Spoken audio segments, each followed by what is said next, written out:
A message from our sponsor, Ingram Barge Company. Calling all pilots in the Gulf region.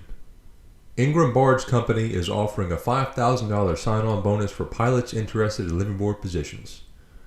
We offer a variety of schedules including 28 and 14, 20 and 10, and 21 and 21. Applicants must have a Master of Towing Vessels license with Inland and Western Rivers endorsements.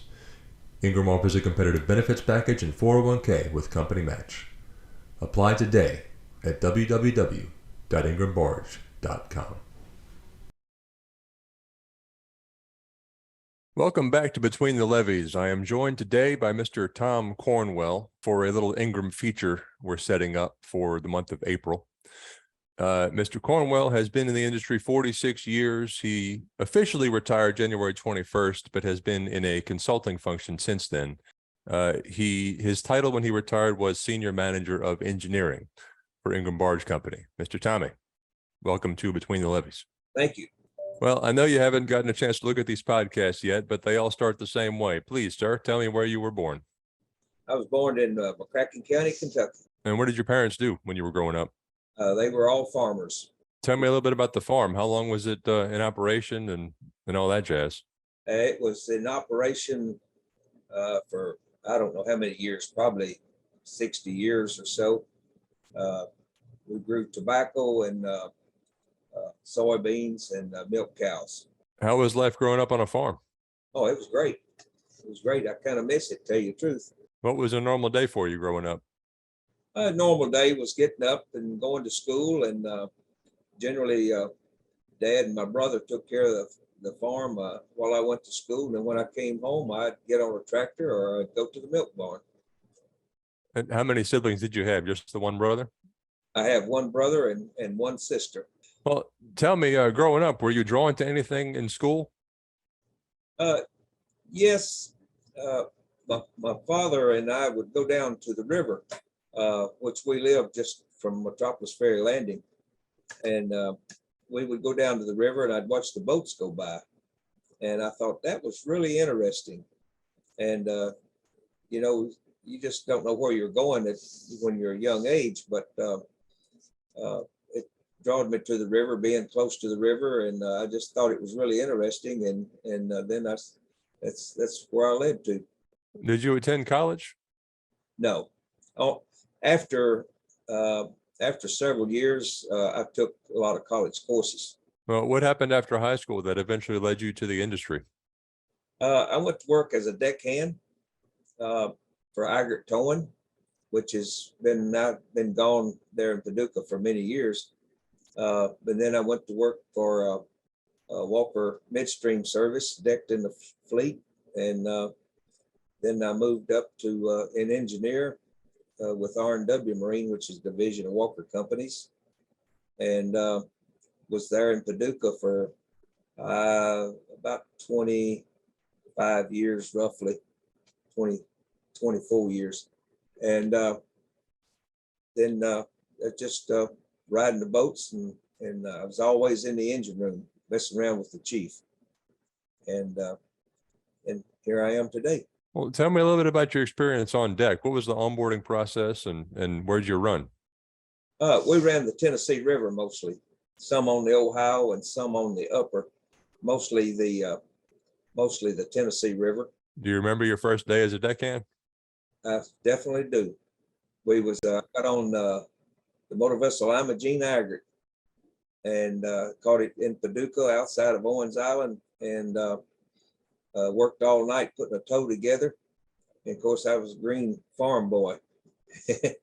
Quite an experience. And then we went northbound, I guess you would say, up to Kentucky Lock. And that was my first lock to ever make.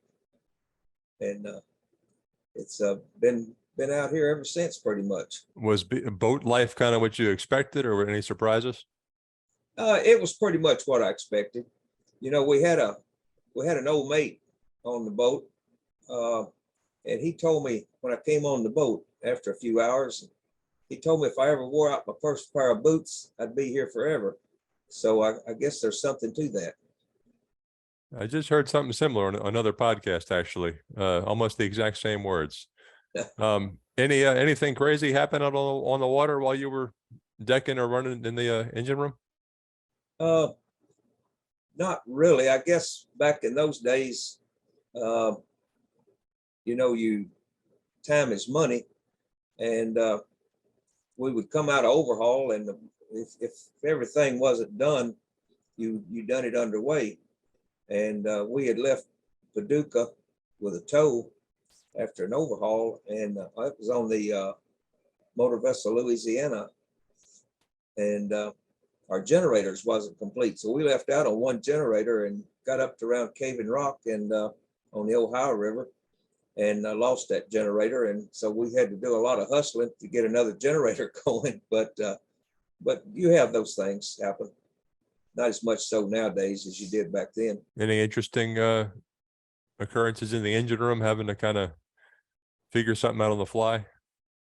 Yeah, on the old Fairbanks Morse, which is what I came up on pretty well, you would have an airbox fire every now and then if you'd been sitting around idling and loading up with oil, and you would have flames running out the stack and things like that. And you'd have to, last thing you want to do is shut an engine down when you got that. Just kind of let it burn itself out. Then go in and clean your air receiver and get the ash out of it. And how long did you say you were on deck before you went into shoreside?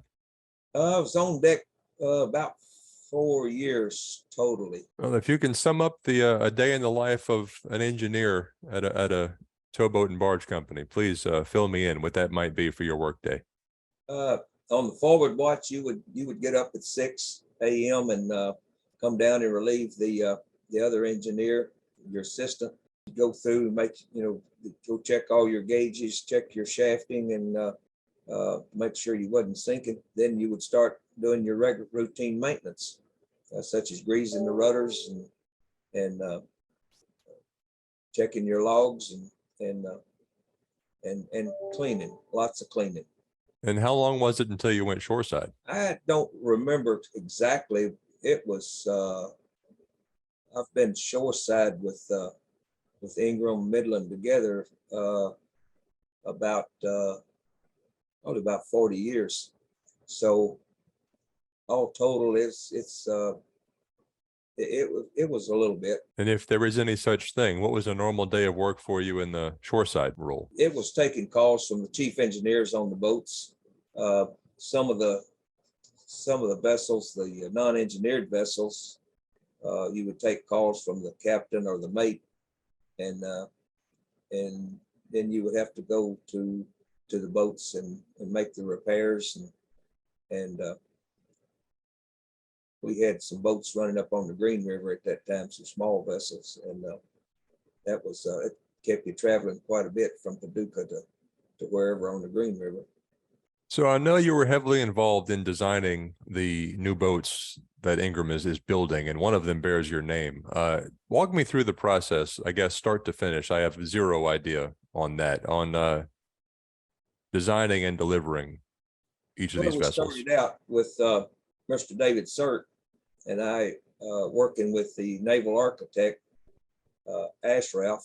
I can't pronounce his whole name, but he's been really well, and working with Main Iron Works, the shipyard, and sitting down and going through designs and drawings, and then you add in your specifications as far as the rudder tubes thickness, stern tube thickness, and bearing setup, and then what type of engine or what make of engine you want to put in, the gear ratio that you want, generator sizing and placement, your steering units, how they're placed, and what horsepower, and where to install all the electrical components, and then you go up into the quarters and lay out, work with ops on how they want their bunk rooms set up, and the wheelhouse, the placement of radars and computers and things in the wheelhouse, and make sure all that gets carried through. And how long is that process from design to delivery into service? We worked on that project about a year, maybe 18 months. Well, switching topics here. Tell me a little bit about your family. Are you married and have kids? I am married. I have two children. I have a 24-year-old daughter, and I've got a son that is 14 years old. What are the kids up to these days? Well, my daughter, she is a barber and beautician, and well, she's got a son. He's 2 years old, and of course, my son, he's still in middle school and loves sports. Is it looking like he might follow the sports route, or you think there's a shot you'll see him in their industry? I think it's a good shot. You'll see him in the industry. He would love to stay in sports, but I don't think he's planning on that. I got you. Well, I know you're working as a consultant still. Do you have any plans when you finally might hang it up? I'll be working on the farm. I got a small farm in Louisiana, and then I got a larger tree farm up in Mississippi, and just working on those farms. What are you growing, or what are you doing on those farms? I have horses on the one in Louisiana, and they're more or less pasture ornaments right now. The children, they don't ride anymore, don't really have time to ride anymore. And but up in Mississippi, it's just strictly forestry. Well, Mr. Tommy, that just about wraps up my questions. Do you have anything interesting to say maybe to the industry that might be listening? Oh, I think anyone that's interested in the river life needs to come to Ingram Barge. It's the best company in the industry, and it's really been great. I have no regrets at all. Love it. Well, thank you for that and for your time this morning, sir. Thank you, Tim. Appreciate you.